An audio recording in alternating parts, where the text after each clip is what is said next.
इमरान खान का दौर था तो हमने उसको मईशत के लिए सिक्योरिटी रिस्क करार दिया और ताजरों के लिए इंतहाई दुश्मन हुकूमत करार दिया। हमने जिद्दोजहद की, अमली जिद्दोजहद, रोज निकले, एक दिन भी आराम से नहीं बैठे। हमने मज़ाहमत की, हमने मफामत नहीं की हुकूमत के साथ। ख्वाहिश एक ही थी कि मुस्लिम लीग नून की हुकूमत आएगी जो कि ताजर दोस्त हुकूमत होगी, ताजरों के लिए सहूलत होगी, आसानी होगी, मईशत बेहतर होगी और मुल्क आगे बढ़ेगा। इसी ख्वाहिश को हम लेके जिद्दोजहद कर रहे थे। बिलाखिर अल्लाह ताला ने हमारी सुन ली और इमरान खान साहब की हुकूमत खत्म हुई और मुस्लिम लीग नून की हुकूमत आई।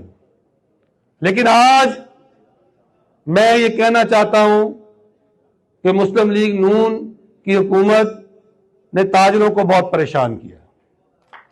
मैं साफ कहना चाहता हूं। और इस हुकूमत ने, चाहे मरकज की हुकूमत हो या सूबे की, जो हमें तवक्कुआत थी, जो हमारी ख्वाहिशात थी और जो हम सोच रहे थे, बदकिस्मती से वो हमारी ख्वाहिशात पूरा नहीं हुई।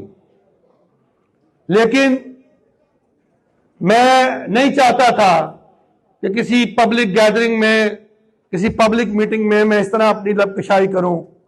मैंने खामोशी का रास्ता इख्तियार किया।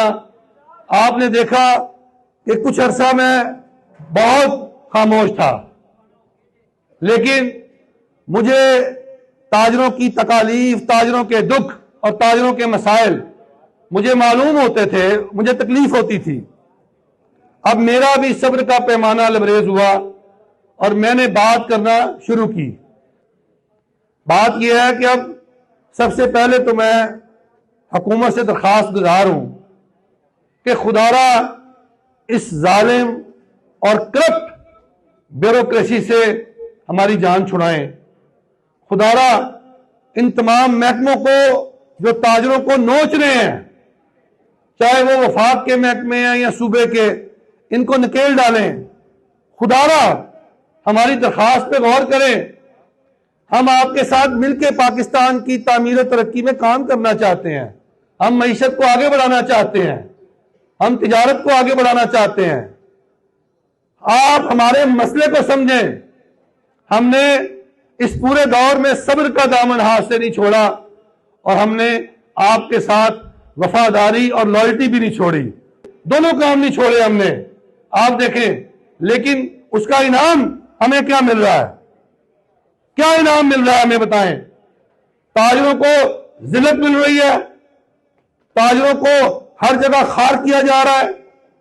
क्या यह निजाम ताजरों के साथ दुश्मनी पर मबनी है? कसूर क्या है ताजरों का? मुझे बताया जाए। मैं हुकूमत से मुतालबा करता हूं कि आप अपने हम ख्याल ताजरों को साथ लें, बिठाएं उन्हें।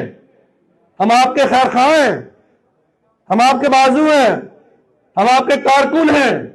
हमें साथ बिठाएं और मसाइल को समझें, ताकि मसाइल को समझकर उसका अमली हल निकले, ना कि आए रोज गिरफ्तारियां, FIR, रोजाना वीडियोज हम देखते हैं, रोजाना ताजरों के साथ कहीं बदसलूकी हो रही है, कहीं कुछ हो रहा है और हमें कोई रसाई हासिल नहीं, हमें कोई फोरम नहीं मुयस्सर।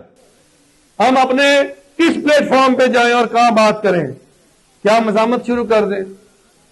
क्या हम सड़कों पे निकल आए, हड़तालें, एहतजाज शुरू कर दें अपनी हुकूमत के खिलाफ? बताएं हम क्या करें? तो मेरी मीडिया की वसातत से और इस पब्लिक गैदरिंग की वसातत से हुकूमत से फिर दरखास्त है कि आप मेहरबानी फरमाएं और खुदारा हमारे मसाइल को समझें और उनके अमली हल का हमें कोई ऐसा रास्ता बताएं, कोई इज्जत वाला रास्ता, कोई एहतराम वाला रास्ता कि ताजर की इज्जत नफ्स जो गुज़िश्ता 2-2.5 सालों में मजरू हुई है उसको बहाल किया जाए। पैसे हम कमा लेंगे, कारोबार हम कर लेंगे, मुल्क हम चला लेंगे, हम बेइज्जती बर्दाश्त नहीं कर सकते। बेइज्जती बर्दाश्त नहीं करेंगे, इज्जत पे सौदा नहीं हो सकता। इज्जत पे जब हरफ आएगा, इज्जत पे बात होगी तो फिर सारी सियासतें एक तरफ होगी, सारी वाबस्तगियां एक तरफ होंगी, फिर इज्जत और एहतराम का आलम बुलंद होगा और उसी के लिए फिर हम लड़ेंगे इंशाअल्लाह।